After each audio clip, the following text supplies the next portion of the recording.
we see very, very often, both in our private practice and also in the club, of why people do not fully actualize into their potential, who they're here to be, what they're here to create, is because they don't actually want to hold the consequences of their desire.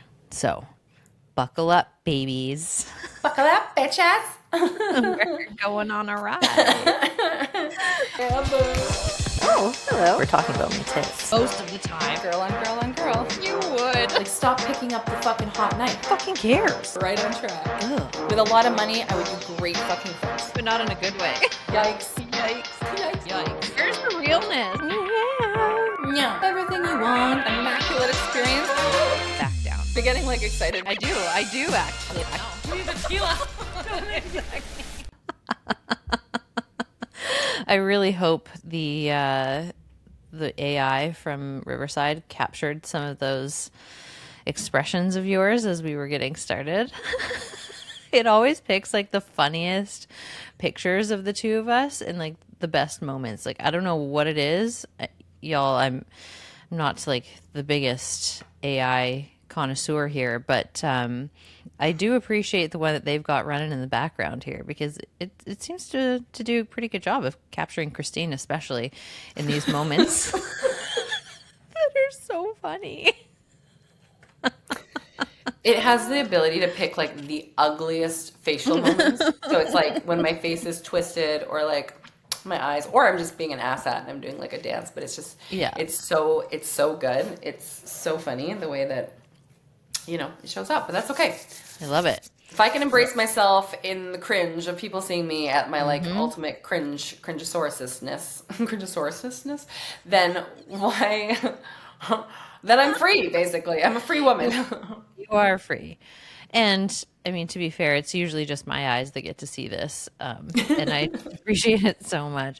But also, this kind of does tie into where we're going to go today, because today we're going to be talking about the consequences of your desire. So, like, the things that you really, really want, there's always a consequence to them. And this is one of them. Like, if you want to be more visible, it means people are going to see you, you know, in those moments where your face is a bit contorted, or you look like an idiot, or like it captures like this weird moment and you look like a total bitch online, and you're like, wow, is that really how my face looks? Like, 24/7, like.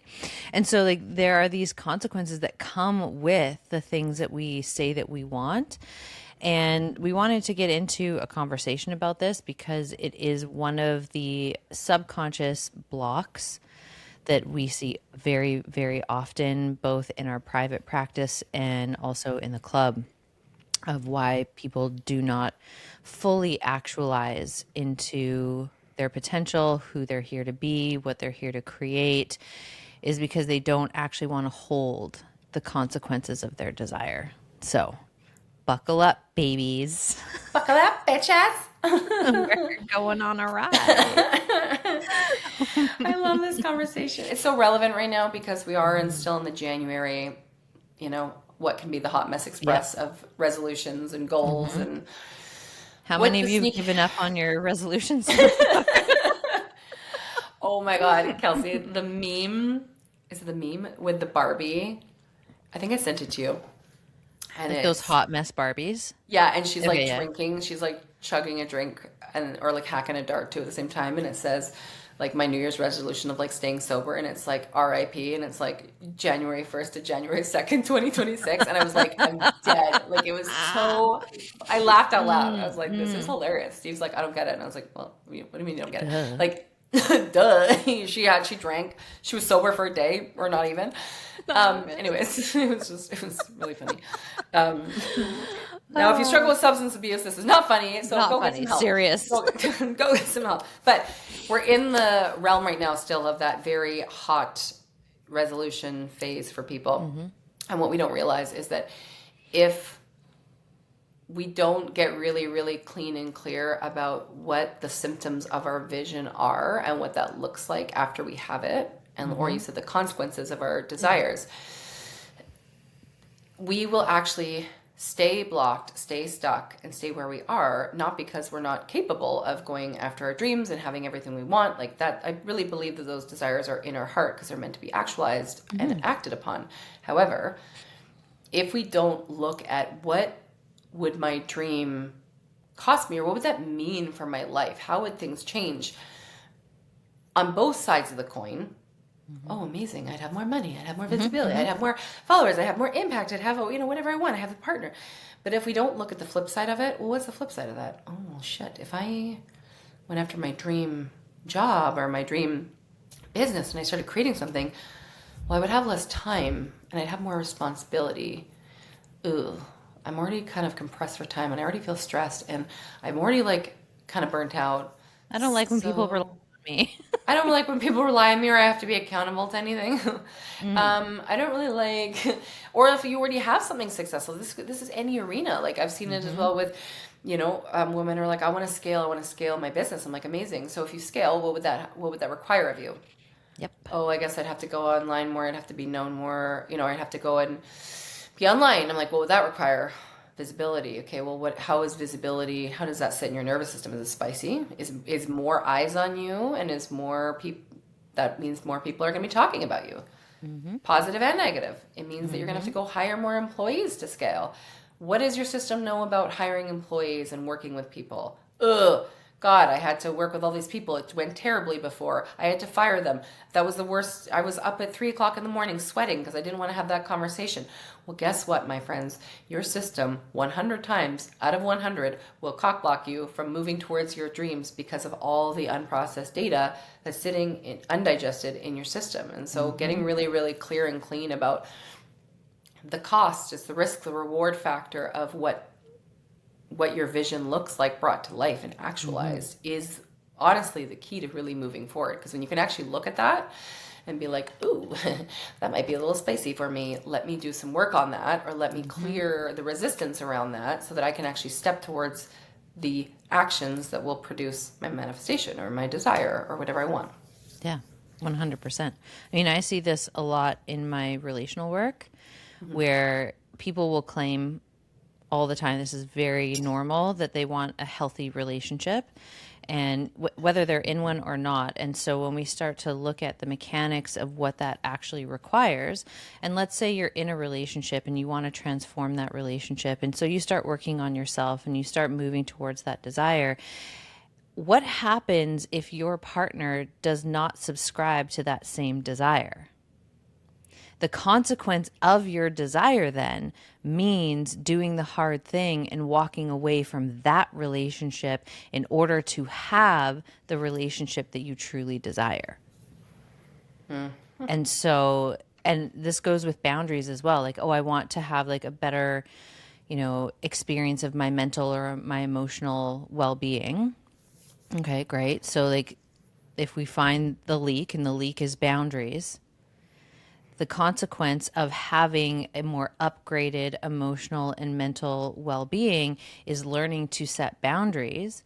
And if you set boundaries, that might mean people have an inflamed reaction to your new identity because they know you as someone who is a pushover. They know you as someone who just bends over backwards and does anything that they want whenever they want. And then all of a sudden you're standing up for yourself. You're saying no. You're setting standards and boundaries and you're backing that. People who have profited from your lack of boundaries are going to lose their fucking minds when you start to practice boundaries. And so you're going to have to hold the discomfort of that discord. And you may also realize that there are certain relationships that have to go bye-bye because they don't actually fit with the frequency of your true desire. And that can be really, really difficult for people to look at, oh shit, the life I've constructed does not fit my true desire. And now I have to go and deconstruct and take down and change and maybe let go of certain relationships or certain commitments or certain aspects of my life that were inauthentic to begin with in order to have the thing. And that work is so spicy. I mean, gosh, I get so fucking hot for it. Like, it's one of the things that turns me on. I fucking love it. But I realize as I've gone through this industry, I'm like, I feel like that's a very rare thing. I don't think many people get turned on by the possibility of flipping their whole life upside down. And maybe this is because I watched the Fresh Prince of Bel-Air as a kid, and like in the intro song, like he talks about his whole life getting flipped upside down, Yeah. and so like I was coded with that program, and it was normalized for me, and I also just really loved that show. So like I have a positive association to life getting flipped upside down because look, it worked out for Will. He got to move to Bel-Air. He's great now. He's great. Awesome. And so like I have a different orientation around it. And I've also done this in every iteration of my life. Like as soon as I outgrow something, I'm leaving it. I'm pivoting. I'm moving. I'm shifting. I'm letting things go. I'm letting people go. And there are some things that I hold on to and grip, of course. But overall, I'm willing to pivot and shift and change because the desire is so much bigger than my attachment to what is familiar. And I think that's where we have to kind of tip the scale for people is can we get to a place where your desire is bigger than the discomfort it's going to take and you're going to face in having to do some cleanup on aisle 5 or to let go of who you need to let go of or quit that job that is sucking your soul or move from the state that you fucking hate living in and go live in the country that you actually want to be in. Like all of this is going to cost you something. There's a consequence to your desire. And until you're willing to hold the consequence of your desire won't fully lock in. And that's like the hardest part. Because they're like, why isn't it happening? Why isn't it happening? Well, what are you resisting letting go of? You're subconsciously blocking it, motherfucker. It's like, I don't want that. Well, that's the whole thing is like this whole funny piece around when I was teaching on manifestation before. I said, I'm like, it's like there's always a gas and a brake. There's the gas, there's the part of you who wants it, and there's the brake, which is the part of you who doesn't want it. So if there's something you're manifesting or something that you really want and a desire you want to have in your life, and you're finding the stop start or a lot of cyclical or roller coaster energy, it's because there's parts of you who are very on board with your vision, and there's parts of you who are absolutely not even close. And not the problem, but the funny thing is that data doesn't come from nowhere. So if there's parts of you who don't want it, it's not because your system's trying to be mean. It's not because it's trying to hurt you or cockblock you intentionally. It's just there's a lot of unprocessed data that still feels very real and alive, which can still activate your body into anxiety and all sorts of things that stops you from doing things. And that's the importance of doing the somatic work. And that's why we've woven so many embodiment practices into the club, because it doesn't matter what you learn. I mean, you can learn anything on AI these days. You can learn information is dead. It's like what is in the body and how do we clear that out so that you can fully step towards your desires, your manifestations, the things you want.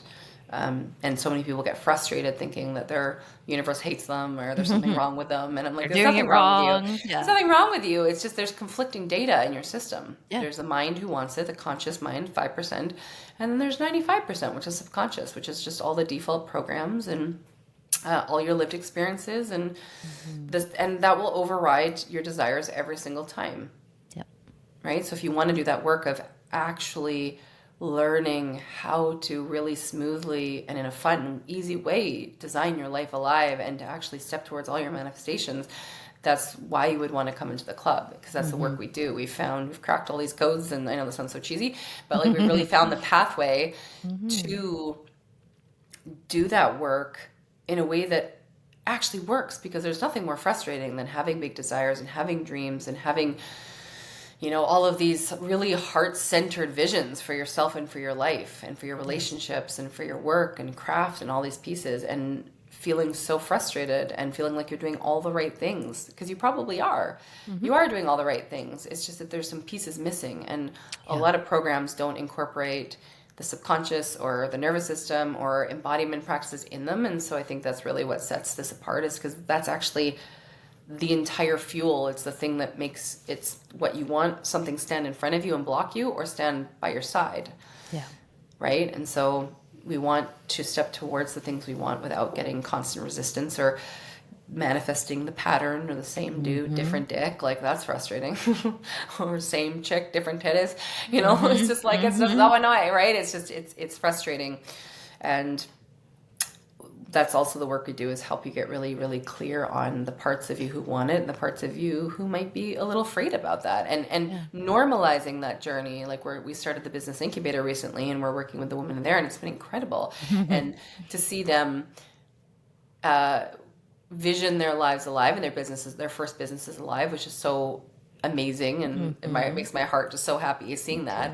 But it's getting really clear with them as well about, let's get really honest and not make it mean anything at all, but like, what are some of the fears you might have? So let's say that business you want to create, or that art studio, or that coaching business. Okay, so what's the fears around that? What would happen, or what would change, or what would you be responsible for, you know, if that thing were to come to life? Because then all of a sudden they're like, well, shit, yeah, if I wanted to do that, then I'd have people counting on me. Then I'd have to have my schedule more organized, and then I would have to tidy up my life, and then I'd have to, you know, and then there's all these Learn how to say no. Yeah, set boundaries, learn how to charge, learn how to charge, make sales, put myself out there, potentially be rejected. Like, there's all of these ripple effects of your decisions. And so oftentimes we blame it on fate, and, oh, you know, it didn't come to me, and there must be something wrong with me, and what course can I learn to how to figure out how to get my manifestation? And it's like, well, everything is just responding to you and your energy constantly, right? And so we teach you how to become the leader of your world, and to actually step towards the things you want with a ton of ease, and making the process so fun. Because this is why we started Club Unhinged. We found personal development was just dead. It was So boring. really, really boring, and it was just the same regurgitated stuff. And it was also pretty dense and heavy. Like, it was, you know, you and I aren't working with people on, you know, clearing any of their trauma or nervous system, or even any of those pieces, because it's like, let's just do basic healing and we just want to have you feel a bit better. It's like everything that we do with them in the club is in service to their vision. So it's like, we focus on your North Star and your vision, and then whatever comes up, which it will, there are people like, how do I know what to work on? I'm like, oh, don't you worry, my friend. The universe loves you so much, she'll bring you all the material. And then they bring it up, and then we work through it. They have a year. We have a year together to cement and solidify that new version of you. And it's not an overnight. It's not a 24-hour hack that you can do. It's not something that's going to be, you know, but the work can be so fun, and you can do it in community with other bad bitches who are like, I'm fucking obsessed. Like, it's so important, the rooms we're in. It really matters, the rooms that we're in. Because if we have sad sack Sally friends and, you know, limp dick families who are like, yeah, you can't do that, remember? You're never going to make it. Whatever. Guess what? We're not going to feel inspired. You're never going to make it. It's the crabs in the bucket analogy. It's like, we try to get it, the crab tries to crawl out, and what happens in a bucket of crabs? The crabs literally try to grab onto its legs and pull it back in. That's what happens if we're not in the rooms. And we need to be in rooms that feed and deposit and cheerlead us and hype us, and constantly remind us who the fuck we are when we forget, plus us, right? Like, you've got so much support in that work, because it's not a lone wolf project. We don't have any of these pieces of data, the resistance, right? The break. We don't have that. We just magically got it ourselves. It happens through relationships. It happens through fracturing. It happens through loss of trust. It happens through disappointment. It happens through life. And so to heal that, the fastest way to do that is in community and in relationship with other people, and letting yourself being seen and vulnerable and fully expressed, which is what we love in the club, is seeing women come alive in all of their magic and all of their mess, and showing up exactly how the fuck they are, and however that looks, because you and I can hold it. We don't make it mean a fucking thing. We're like, sweet. You want to shop in fucking PJs today, or naked in the shower? Treat yourself. We love it. Love it. Have fun. This meeting is being recorded, so you may want to go off video, but live your life. Live your life. Hashtag blessed. Whatever you want to do. I mean, it's so true. Like, the people that we surround ourselves with do inform who we become.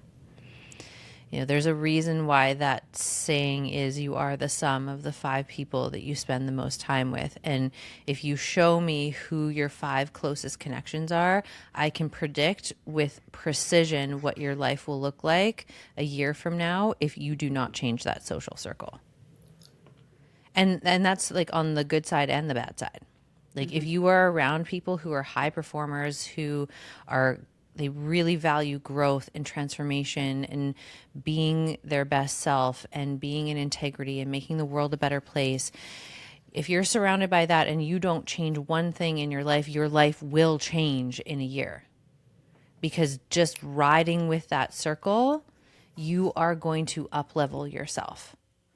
And on the flip side, if you are around people who are watching the news, who are bitching about the world, who are like literally spinning and leaking their life force energy into, you know, all of these places that are literally designed to siphon your energy, and that's where they're plugged in, guaranteed a year from now you're going to be more miserable, you are going to be more unhealthy. Your mental, your emotional, your physical well-being will probably be in the toilet more than it is now. Money, don't even think about it. Like, get used to what's in your bank account because it ain't getting better. Clink, clink. Clink, clink. Hello, hello, hello, hello. Hello, hello, hello, hello. What happened? People don't want to be around that kind of energy. Like, why would No, somebody it's pay you to be in that energy? Unless that's like what you specialize and focus in, and that's a very specific thing. you focus on being a downer. No, I'm thinking of like knowing the news or like some of these pieces. It's like maybe there's some, yeah, I don't know. Like maybe that's, I don't know, whatever You're a part of what you political do. influencer. Sure, whatever. But I think it's But just even that, even a political influencer, you have to be so careful of like the illusion that's being painted, because if they are one that is kind of skyrocketing, if you actually deconstructed their life and you looked at who they're surrounding themselves with, they're probably surrounding themselves with people who have high level strategy and they yeah. know what the fuck they're doing. Even if they are farming outrage. Farming outrage. Well, it's true. Like it's a big industry these I know. days, you know, and people are convinced the only way to get the algorithm to work in your favor is to rage bait people or to like post these very controversial things that has people spin out and crash out in the comments. That's exactly what's happening. They're short circuiting and it boosts the algorithm because there's so much interaction, right? But even that strategy like, is a higher level strategy. Can you Like, imagine showing like cavemen like the bait shit is going on right now? And, like, this is gonna be your world soon, and they'd be like, this is what we're evolving into. it's just like bait and fucking like YouTube is like pop pop pop pop, but they'd be like, they like just probably just fall down and die in like 2 seconds. Oh yeah, like ET phone home, please. Take me back. Take me back. You know what I really would love to be taken back to is just like the flip phone, even where it's just like you can't Oh, yeah. you Yeah. can't just do apps and there's no texting and there's no email. It's just like Well, you can need get to- those phones again. Yeah, I mean maybe you maybe really that's want something it. that I do where I could like take that because I think it is important to have a phone for your car. So it's like, what if that, or, you know, if you're in an emergency or if you're like hiking or Yeah. something. So it's like, what if you bring out the sweet sick phone, that flip phone, The Nokia and- Flip. Yeah. And for like your times where you're with friends or you're like doing things and then you Yeah. notice sometimes you pick it up and you like unflip it and you're like, oh wait, there's something here. There's nothing here. There's no You try and like send a selfie with it. You're like, what is this pixelated garbage? Oh my god, that's so unhinged. We should totally do that. Buy matching Nokias, put like stickers on the back of them and like try to do like take like a Selfie. photo of like selfie of us trying to take selfies with the Nokia. That'd be so fun. Well, we're filming with our iPhones. Yeah. We're filming this whole thing with our iPhones, but you know, then this is what we're talking about. Like, you got to be very careful about like, the illusion these days because a lot of things aren't real.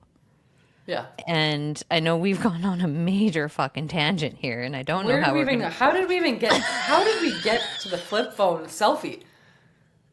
I'm just trying to remember. Consequences of your desire. Oh yeah.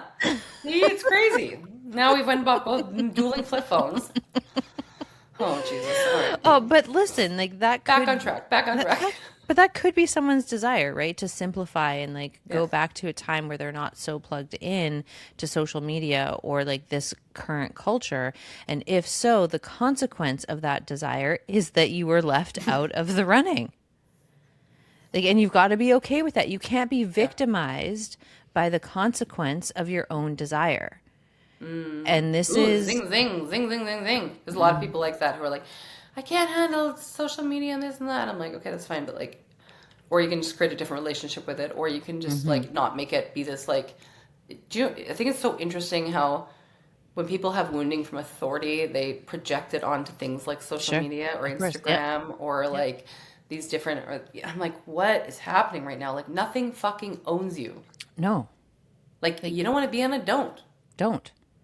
See, my boyfriend's not on anything. He's not on Instagram, Facebook. He's like, I don't know how the fuck people have time for that shit. Yeah. I was like, I'm like, well, it's part of my business, but like, yeah, but like, yes, for like, if it wasn't, no, like, I get it. Like, I totally fucking get it. 100%. And if you're going to play the game, you have to accept the rules of the game. If you want to play that game. And if you don't want to play that game, don't play that game. But if you're going to play that game, especially on social media, like you do have to contend with an algorithm. So you can either be victimized by that. And if you're victimized by it, I'm sorry to say, but your content is going to flop. Your business is probably going to fail. And it's not because your business isn't great. It's because that energy. It's Yeah. that energy of life is happening to me. Yeah. I have no sovereignty. I have no power. Well, if you don't feel that you have any like creative power in your life, Yes. I'm sorry, but people are not going to come to you to, be served by your business because they won't be served by your business. Yep. You're just going to inject that poison into them. So we have to grow up and we have to accept that, okay, if we are going to play in social media land, this is how it goes sometimes. And also, if I know the interdynamic elements of this algorithm and this system, I can work it to my advantage. And it doesn't mean you have to be a rage baiter, okay? But what it does mean is you have to go on there in the frequency of authenticity. Because the flip side of the rage baiting is people also go viral for being so unhinged and so authentic. And we mean unhinged in a good way, like unhinged from all the paradigms and beliefs and masks and performance. Like you actually come and you be your full radiant self. That also delights the algorithm. If you're being weird, if you're being innovative, if you're being creative, and like you've got this juice behind what you're doing, the algorithm loves that too. And so again, it like becomes like, which game are you going to play? I'm being victimized by this. Life is happening to me, or I'm empowered by knowing the lay of the land and I'm going to create and generate more of what I want to see in the world. And in doing so, like, especially if you have wounds around being authentic and maybe you were humiliated, that's going to feel like an edge. Because to go out and put yourself out there, there will be those fucking trolls that come for you. And you have to know how to slay that shit. Which, if you need to know how to slay that shit, you come work with us. We will teach you. Like, it's one of my favorite things to do is slay trolls. I'll teach you how. No problem. Kelsey puts out troll bait. I do sometimes. Sometimes I do. Just to... If I need a little zing zing, I'm like, oh, let me post something that I know is gonna fuck people up a bit. And like the ones who like get it, they get it. And then the ones who get fucked up by it, then we get to play a little bit. Yeah. And that's just how it is. Like that's how I play with the algorithm. That's how I play with being in the online space so that it keeps it vital and alive and interesting to me. Yeah. And it also helps build my resilience around those projections. I'm someone who gets projected onto a lot. It's in my human design, like it's in my astrology chart, like it's everywhere. And I'm like, okay, well, I guess that may be one of the themes of my life. Cool. Am I going to be victimized by that? Or am I going to eat it for fucking dinner and turn it into magic?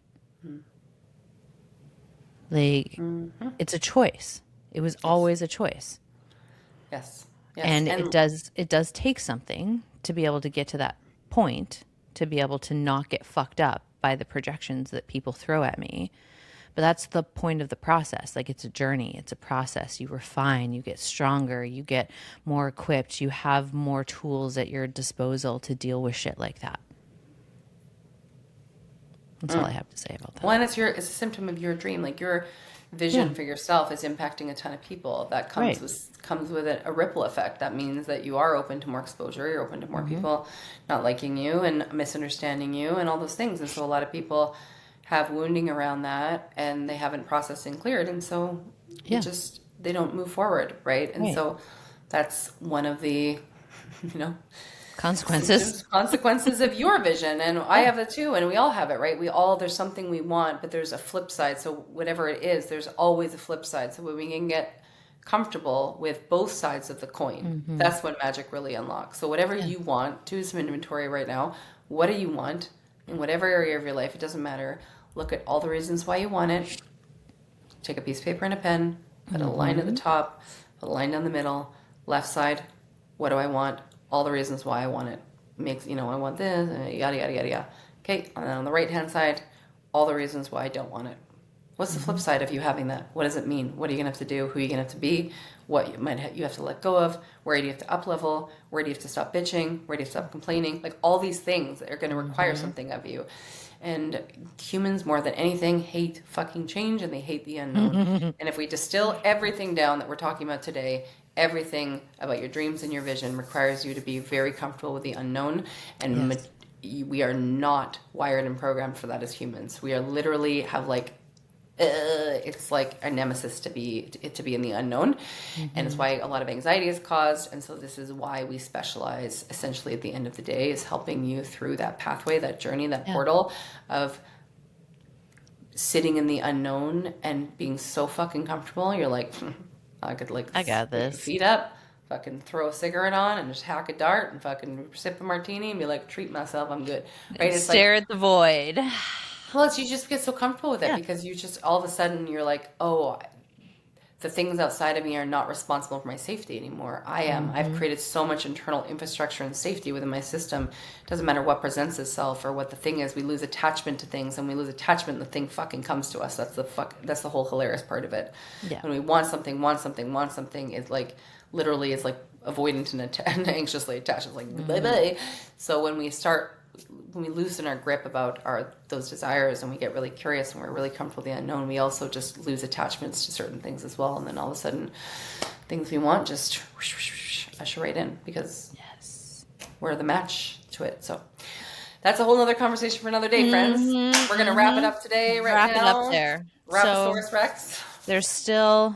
What day is this coming out? Hold on. Let me check before There's still time to join the business incubator. Well... Okay, you have a couple days. Like, we're going to close it at the end of this month because you will have missed like module 1 and the coaching call 1. So we'll leave that open until the end of January, so the 31st. So you can still get in on that. And also, like, if you're really feeling like, okay, I need to learn how to dance in the unknown. I want to reinvent my life alive. I want to learn how to hold the consequences of my desire and be responsible for that and actually build a life I'm fucking obsessed with. Then you come into the club. So hit that application in the show notes and then we'll schedule a little chit chat. We'll do a little 3-way tag team and make sure that it's a fit, so that you feel really good about your investment and your commitment. And we also feel that you are a really congruent match to the current crew of badass bitches that are in Club Unhinged, because they are a fucking vibe. And we are very protective of the energy that we bring in and curate there, because we're up to big shit. And if you are someone who's up to big shit, and you want to come ride with a pack of wild horses, get that application into us, and we would love to meet you. Yes. We love you. Okay, we Thank love you you. for coming. 5-star review, all the things. Subscribe. Subscribe, like, share, blah, blah, blah. Do it all. And don't just Do it all. pretend you're going to do it. Do it. Do it. Do it. Do it. Do it. Help us out. And we love you, and we'll see you next week. Yeah. Bye. Thanks. All in all, we want to say thank you for being here. We love and appreciate you so much. And if you liked today, give us a 5-star rating, and we'll see you next week. And share it. If you know somebody who needs this in their life, share this shit. Abundance goes round and round. We love you. We love you. Bye.